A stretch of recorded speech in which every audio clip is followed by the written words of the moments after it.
Rafi loved weird toys. He collected them.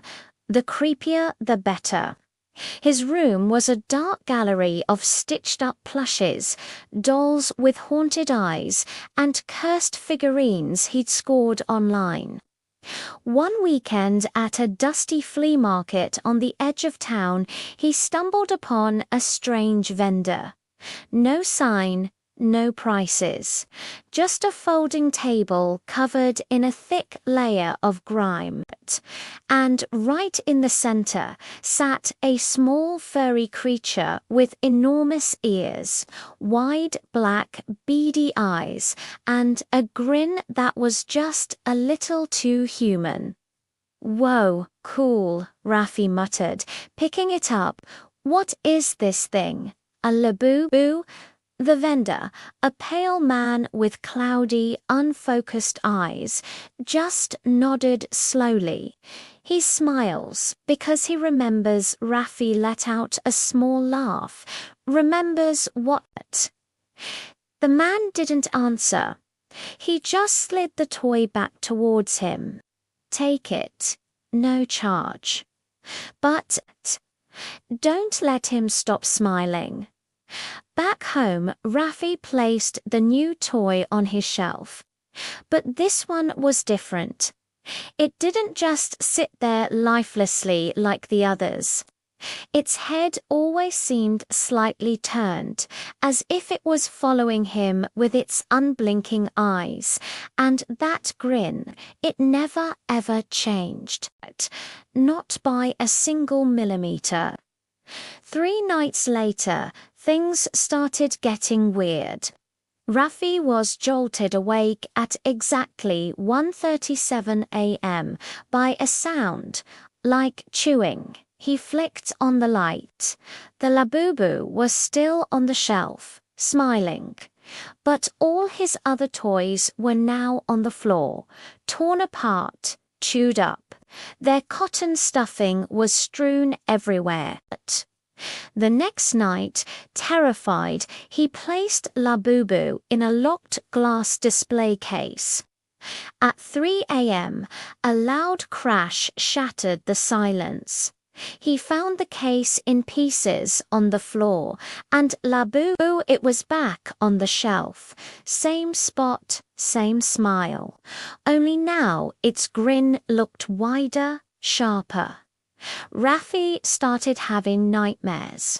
He dreamed of walls made of teeth. Endless rows of them, all grinding together in the suffocating dark. In the center of it all, Labu stood, grinning, that terrible grin. You stopped laughing. The toy whispered in his dream, its voice a high-pitched squeak. So I started. Rafi woke up with a scream, the taste of iron filling his mouth. He'd bitten clean through his own tongue in his sleep. The next morning, his parents saw how pale and shaken he was. He wouldn't say what was wrong, only that he needed to get rid of some old toys. But when he reached for the Labubu, its fur felt warm. It felt like it was living, breathing. He dropped it in horror, and it landed face up on the carpet, still smiling. That night, he drove to the woods and buried it 2 feet deep, wrapped in an old t-shirt. He didn't dare speak its name, but when he got home, heart pounding with relief, there it was, sitting on his pillow. Its smile seemed to stretch even wider now. The following day, in a fit of desperation, he covered its mouth with thick electrical tape. At 2 a.m., he heard it giggling, faint, shrill, and not quite human. He turned on the light.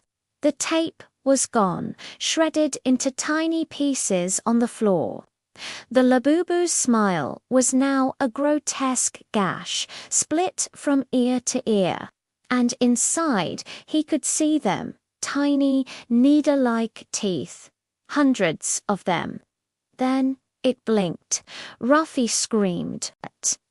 He grabbed the toy and ran outside, throwing it into a barbecue pit and dousing it with lighter fluid.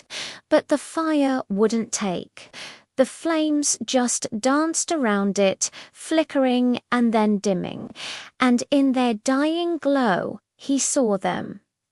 Shadows, small, thin shadows, twitching and crawling out from under his bed, from inside his closet, from the very walls themselves.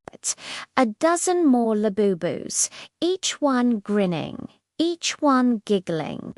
You smiled when you first saw me, they whispered in a horrifying chorus. Now we smile forever.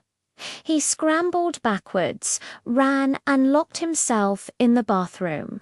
A voice whispered from the keyhole, thin and reedy. "Why did you stop smiling?" He collapsed to the floor, weeping. The lights flickered and went out.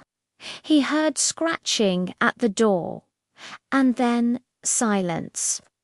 When his parents found the empty house the next morning, everything was pristine. No signs of a break-in, no signs of rat.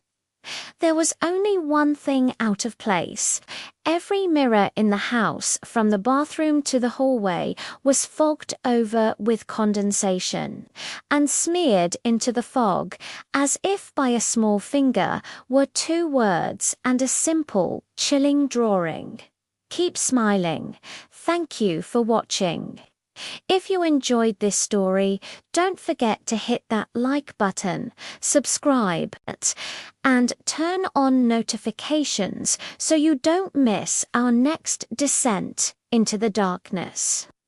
Until next time, stay safe.